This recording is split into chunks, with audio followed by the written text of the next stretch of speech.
Hello friends, this is Anamika and welcome to my channel. तो चलिए video शुरू करते हैं।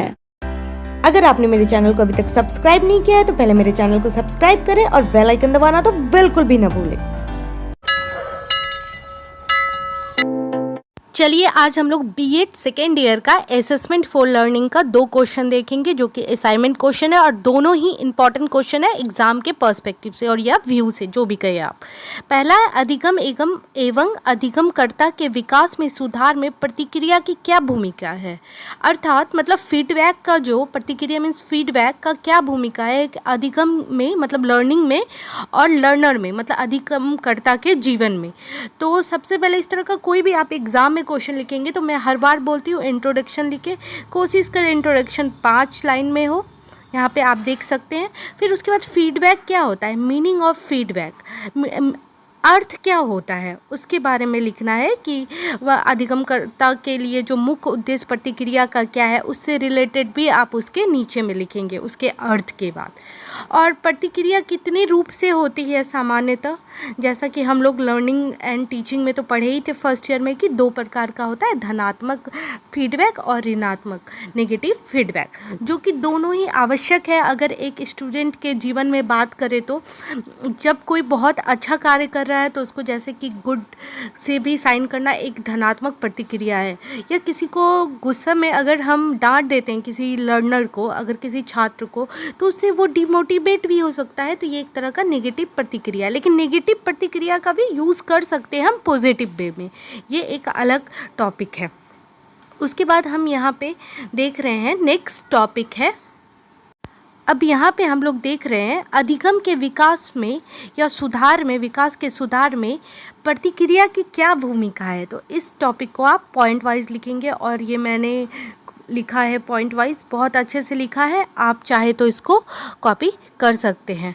और अगर आप थोड़ा सा और ज़्यादा मेहनत करें तो इसे और भी अच्छे से लिख सकते हैं। तो यहाँ पे आप देख सकते हैं, आप लोगों का हमेशा शिकायत होता था क्या क्लोज से नहीं है, अच्छे से दिख नहीं रहा है, तो इस बार मैं कोशिश की हूँ जहाँ तक हो पाया है। अब आगे आप फीडबैक दें, मुझे प्रतिक्रिया दें वाकई में हो पाया है या नहीं।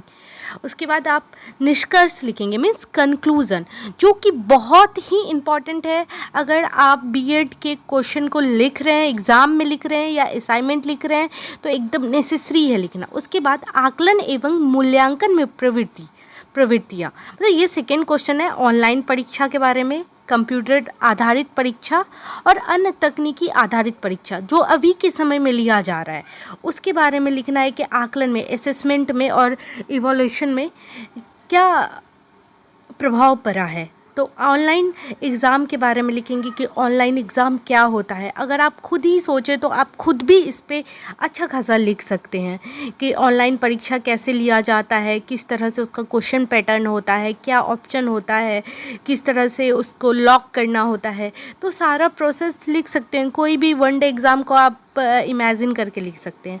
ऑनलाइन परीक्षा से लाभ तथा हानि, हर परीक्षा का चाहे वो लिखित रूप में हो या मौखिक हो या ऑनलाइन ही हो, हर परीक्षा का उसका एडवांटेज और डिसएडवांटेज होते हैं। तो उसी के आधार पे हम ऑनलाइन परीक्षा का भी एडवांटेज डिसएडवांटेज ऑनलाइन परीक्षा के आधार पे लिखेंगे। जैसे कि एक जो विशेष जो हानि है अभी के समय में, क्वेश्चन आउट हो जाना या फिर नकल माफिया जो होता है वो पूरा सेंटर ही आपको कब्जे में ले लेता है, जिससे नुकसान पहुंचता है एग्ज़ामिनर को, एग्ज़ाम देने वाले बच्चों को। उसके बाद ऑनलाइन परीक्षा में अगर हम बात करें तो तकनीकी की क्या भूमिका होती है, इस पे विस्तृत रूप में आप लिखेंगे कि कंप्यूटर तथा तकनीकी आधारित परीक्षा कार्य में कंप्यूटर का क्या उपयोग है, उससे संबंधित कंप्यूटर के बिना ये कैसे, मतलब अगर कंप्यूटर नहीं होता तो फिर क्या होता, ये भी लिख सकते थे, पॉसिबल ही नहीं हो पाता। और फिर आप सारा लिखने के बाद इस तरह पॉइंट वाइज लिखेंगे। सारा पॉइंट बहुत ही अच्छा पॉइंट है, आप इसका नोट्स भी बना सकते हैं। फिर आप निष्कर्ष लिखेंगे, कंक्लूज़न लिखेंगे, एक अपने अनुसार लिखेंगे। कंक्लूज़न हम कभी नहीं बोलेंगे कि आप किसी का भी देख के लिखो। मैं बार बार आप लोगों से कहूँगी कि कंक्लूज़न खुद का लिखना चाहिए, एकदम आप एक बार रीड करिए और लिखिए। और हाँ, मुझे प्रतिक्रिया देना मत भूलना, कमेंट सेक्शन में ज़रूर लिखना।